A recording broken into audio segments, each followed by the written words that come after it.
The scriptures warn us that we should not live in the ways of the Gentiles. But most of people today is part of Christianity, which is a Gentile religion. What is the hidden agenda of promotion? Gentiles' religion to the world. This video is for reference purposes only. I highly encourage everyone to read the scriptures for much better understanding. In the scriptures, Gentiles in Hebrew means goyim or nations. It does not mean a religion. It refers to the nations outside the covenant of Yasharal. The warning is not against a skin color or ethnic group. It is against pagan practices, idolatry, and lawless systems. The command not to learn the way of the nations. Jeremiah 10 verse 2. Thus said Yahuwah, do not learn the way of the nations, and do not be awed by the signs of the heavens, for the nations are awed by them. Leviticus 18 verse 3. Do not do as they do in the land of Mitzrayim, where you dwelt, and do not do as they do in the land of Canaan, where I am bringing you, and do not walk in their laws. Deuteronomy 12 verse 30 to 31. Guard yourself that you are not ensnared to follow them, after they are destroyed from before you, and that you do not inquire about their mighty ones, saying, how did these nations serve their mighty ones? And let me do so too. Do not do so to Yahuwah your Allahim, for every abomination which Yahuwah hates they have done to their mighty ones, for they even burn their sons and daughters in the fire to their mighty ones. The warning is about adopting pagan worship methods and mixing them with the name of Yahuwah. What is the real issue? The issue is not Gentiles as people. The issue is replacing Torah, removing the name, changing appointed times, mixing idol worship with covenant worship, establishing a lawless system, Daniel 7 verse 25, and it speaks words against the Most High, and it wears out the set-apart ones of the Most High, and it intends to change appointed times and law, and they are given into its hand for a time and times and half a time. Is Christianity a Gentile religion? Historically, the early believers were Hebrews. Acts 2 verse 5. Now in Jerusalem there were dwelling Yehudim, dedicated men from every nation under the heaven. Acts 21 verse 20. And when they heard it, they praised the Master, and they said to him, you see, brother, how many thousands of Yehudim there are who have believed, and all are ardent for the Torah. His shift happened later when Roman power structures merged belief with empire. By the time of Constantine the Great, state power and belief became mixed. This led to removal of Hebrew roots, replacement of Shabbat, institutionalized creeds, persecution of Torah keepers. But this is a historical development, was not a condemnation of all people inside modern Christianity. What would a hidden agenda be according to prophecy? Scripture shows a global system of deception. Revelation 12 verse 9, and the great dragon was thrown out, that serpent of old, called the devil and Satan, who leads all the world astray. He was thrown to the earth, and his messengers were thrown out with him. Revelation 17 verse 1 to 5. And one of the 7 messengers who had the 7 bowls came and spoke with me, saying to me, come, I shall show you the judgment of the great whore sitting on many waters, with whom the sovereigns of the earth committed whoring, and the inhabitants of the earth were made drunk with the wine of her whoring. And he carried me away in the spirit into the wilderness, and I saw a woman sitting on a scarlet beast covered with names of blasphemy, having 7 heads and 10 horns. And the woman was dressed in purple and scarlet, and adorned with gold and precious stones and pearls, holding in her hand a golden cup filled with abominations and the filthiness of her whoring, and upon her forehead a name written, a secret, Babel the Great, the mother of the whores and of the abominations of the earth. The pattern of Babylon in Scripture is religion mixed with political power, centralized control, forced uniformity, economic pressure. This is about systems and not ordinary believers. Does Scripture say Gentiles can be saved? The answer is yes. Isaiah 56 verse 6 to 7. Also the sons of the foreigner who join themselves to Yahuwah, to serve him, and to love the name of Yahuwah, to be his servants, all who guard the Sabbath, and not profane it, and are holding on to my covenant. Them I shall bring to my set-apart mountain, and let them rejoice in my house of prayer. Their ascending offerings and their slaughterings are accepted on my slaughter place, for my house is called a house of prayer for all the peoples. Romans 11 verse 17. And if some of the branches were broken off, and you, being a wild olive tree, have been grafted in among them, and came to share the root and fatness of the olive tree. The goal is not rejection of nations. The goal is grafting into covenant obedience. So what is the real spiritual warning? The warning is do not follow religious systems that remove obedience, replace Yahweh's name, cancel Torah, mix pagan customs with scripture. Matthew 15 verse 9. But in vain do they worship me, teaching as teachings the commands of men. The danger is man-made religion, not a certain ethnic group. The deep point was, the scriptures never command hatred of Gentiles. They command separation from lawlessness. 2 Corinthians 6 verse 17. Therefore come out from among them and be separate, says Yahuwah, and do not touch what is unclean, and I shall receive you. The separation is from unclean practices, not from people who seek truth, system, prophecy, history, and covenant. This is not about attacking people. This is about discerning systems. Who is Babylon prophetically? First, understand, Babylon in prophecy is more than ancient Babylon. It becomes a symbol of a global religio-political system. Original pattern. Genesis 11 verse 4. And they said, Come, let us build ourselves a city and a tower whose top is in the heavens, and make a name for ourselves, lest we be scattered over all the face of the earth.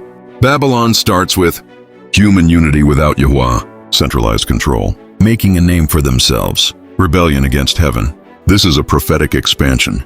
Isaiah 47 verse 8. And now, hear this. You who are given to pleasures, who dwells complacently, who says in your heart, I am, and there is none but me. I do not sit as a widow, nor do I know the loss of children. Revelation 17 verse 5. And upon her forehead a name written, a secret, Babel the Great, the mother of the whores and of the abominations of the earth. Babylon becomes a global system. Religion mixed with political power, economic control, spiritual deception. How were times and laws changed? Daniel 7 verse 25.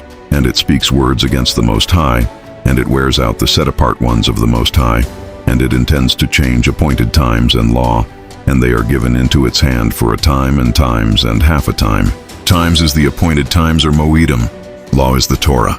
Historically, after the destruction of Jerusalem in 70 CE, Gentile leadership increased. Under Constantine the Great, Sunday exalted, Hebrew roots suppressed, councils established doctrinal authority. The Council of Nicaea in 325 CE standardized creeds, separated Passover from Hebrew calendar. This shift was political plus religious. This is system transformation. The difference between covenant and religion. Covenant or berith in Hebrew represents obedience to Torah, name of Yahuwah, appointed times, circumcised heart, Shabbat, Exodus 19 verse 5. And now, if you diligently obey my voice and shall guard my covenant, then you shall be my treasured possession above all the peoples, for all the earth is mine. While religion is man-made system, creeds, hierarchy, state alliance, traditions over commandments. Mark 7 verse 7. And in vain do they worship me, teaching as teachings the commands of men. The role of Rome. Rome Empire merged with belief. The beast system in Revelation mirrors empire structure. Revelation 13 verse 7. And I saw one of his heads as having been slain to death, and his deadly wound was healed. And all the earth marveled after the beast. Rome created central authority, universal religion, persecution of dissenters. This is a system issue, not every believer inside it. What is the deeper agenda according to prophecy? The scripture reveals three core deceptions. Remove the name, Jeremiah 23 verse 27. Who try to make my people forget my name by their dreams, which everyone relates to his neighbor, as their fathers forgot my name for Baal. Remove obedience.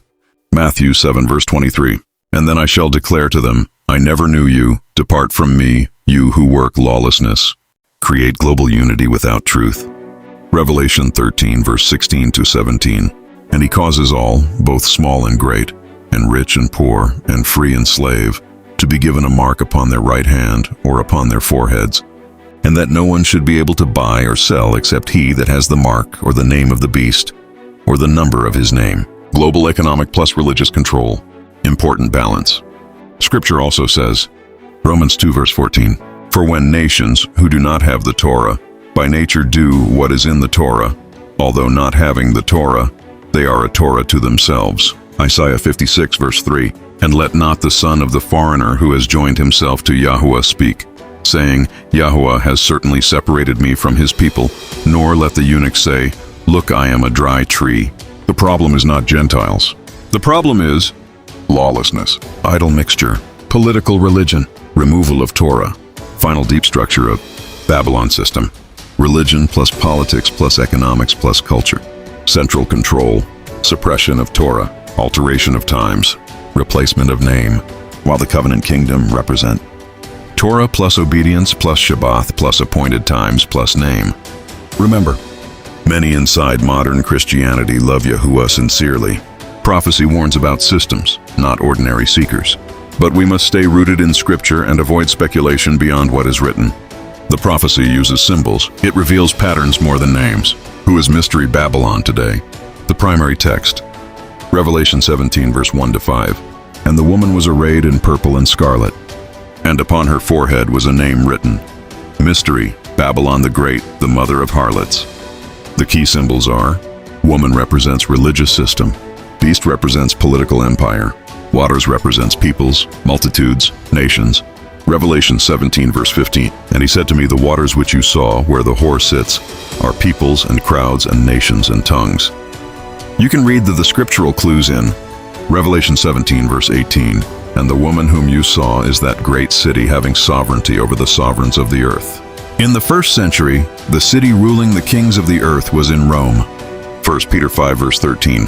She who is in Babel, chosen together with you, greets you, also my son, Marcos. Many scholars understand Babylon here as a code name for Rome. But prophecy also expands beyond ancient Rome. The prophetic structure of Mystery Babylon represents religion mixed with empire, economic control, persecution of set-apart ones, global cultural dominance, spiritual fornication, mixing truth with error. Revelation 18 verse 3. Because all the nations have drunk of the wine of the wrath of her whoring, and the sovereigns of the earth have committed whoring with her, and the merchants of the earth have become rich through the power of her riotous living. This means global influence. So who is it today? Scripture does not give a modern name, but the pattern suggests that any global system that claims spiritual authority, influences political power, controls economic access, suppresses Torah obedience, promotes unity without truth. It is not limited to one building or one denomination. It is a system of worldwide integrated power. Babylon is a structure, not just a location. How to walk in covenant without falling into legalism. This is very important. Legalism is not obedience. Legalism is obeying to earn salvation, judging others without mercy, trusting rules instead of Yahuwah, outward form without heart change, true covenant walk. Jeremiah 31 verse 33. For this is the covenant I shall make with the house of Yasharal after those days, declares Yahuwah. I shall put my Torah in their inward parts and write it on their hearts, and I shall be their Elohim, and they shall be my people. Ezekiel 36 verse 26-27. And I shall give you a new heart, and put a new spirit within you. And I shall take the heart of stone out of your flesh, and I shall give you a heart of flesh, and put my spirit within you. And I shall cause you to walk in my laws and guard my right rulings, and shall do them. Notice this. He causes not you striving alone. James 2 verse 17. So also belief, if it does not have works, is in itself dead. Romans 3 verse 31. Do we then nullify the Torah through the belief? Let it not be. On the contrary, we establish the Torah. Faith plus obedience, not performance, not pride. What is the practical way to walk without legalism? Obey out of love. John 14 verse 15. If you love me, keep my commandments. Love first, then obedience flows. Do not measure your righteousness against others. Luke 18 verse 11. The Pharisee stood and began to pray with himself this way. Elohim, I thank you that I am not like the rest of men, swindlers, unrighteous, adulterers, or even as this tax collector. Pride corrupts Torah. Remember mercy. Hosea 6 verse 6. For I delight in loving commitment and not slaughtering, and in the knowledge of Elohim more than ascending offerings. We also should walk in humility. Micah 6 verse 8. He has declared to you, O man, what is good, and what does Yahuwah require of you but to do right, and to love loving commitment, and to walk humbly with your Elohim. Babylon builds control. Covenant builds transformation. Babylon demands outward conformity, but Yahuwah desires inward change. Babylon uses fear. Yahuwah uses truth plus ruach. The final discernment is coming out of Babylon. Rev 18 verse 4 does not mean And I heard another voice from the heavens saying, "Come out of her, my people, lest you share in her sins, and lest you receive of her plagues," starting a new man-made sect. It means rejecting lawless systems, refusing idol mixture, restoring Torah in heart, walking in humble obedience. We will go into prophecy carefully, staying with what is written, not speculation. The prophecy reveals patterns. Worship then, allegiance then, economic consequences. How economic control relates to worship. Revelation 13 verse 16 to 17. And he causes all, both small and great, and rich and poor, and free and slave, to be given a mark upon their right hand or upon their foreheads, and that no one should be able to buy or sell except he that has the mark or the name of the beast or the number of his name, and that no man might buy or sell save he that had the mark. Notice the order. Worship the beast. Revelation 13 verse 12. And he exercises all the authority of the first beast in his presence, and causes the earth and those who dwell in it to worship the first beast, whose deadly wound was healed. Revelation 13 verse 15. And there was given to him to give spirit to the image of the beast, that the image of the beast should both speak and cause to be killed as many as would not worship the image of the beast. Then economic restriction, this shows. Economic control is a tool to enforce worship. This is a biblical pattern before Revelation. This is not new. Nebuchadnezzar's image. Daniel 3 verse 4 to 6. Then a herald loudly proclaimed, "To you it is commanded, O peoples, nations, and languages, that as soon as you hear the sound of the horn, the flute, the zither, the lyre, the harp, the pipes, and all kinds of instruments, you shall fall down and do obeisance to the gold image that sovereign Nebuchadnezzar has set up. To you it is commanded, that at what time hear the sound, fall down and worship the golden image. If you refused, death penalty." This happened in Babylon under Nebuchadnezzar II. Worship was enforced by state power. Economics plus worship linked in Torah. Deuteronomy 8 verse 18. "But you shall remember Yahuwah your Elohim, for it is he who gives you power to get wealth, in order to establish his covenant, which he swore to your fathers, as it is today." Wealth is covenant-based. When Israel turned to idols, Haggai 1 verse 6. "For thus said Yahuwah of hosts, once more in a little while, and I am shaking the heavens and earth, the sea and dry land." Disobedience means economic frustration. What Revelation shows. In Revelation chapter 18, Babylon is judged. Merchants weep. Revelation 18 verse 11. "And the merchants of the earth weep and mourn over her, because no one buys their merchandise anymore." Babylon is a global trade system. This shows. Worship system plus financial system are connected. The deeper spiritual principle is, whoever controls buying and selling, to control survival that. Whoever controls survival will influences worship. Yahusha said, Matthew 6 verse 24, "No one is able to serve two masters, for either he shall hate the one and love the other, or else he shall cleave to the one and despise the other. You are not able to serve Elohim and Mammon." Mammon represents trust in wealth system. The end-time conflict are trust in Yahuwah or trust in system access. Thank you for watching. See you in my next video. May Yahuwah baruch us and guide us. Shalom and have a great Yom.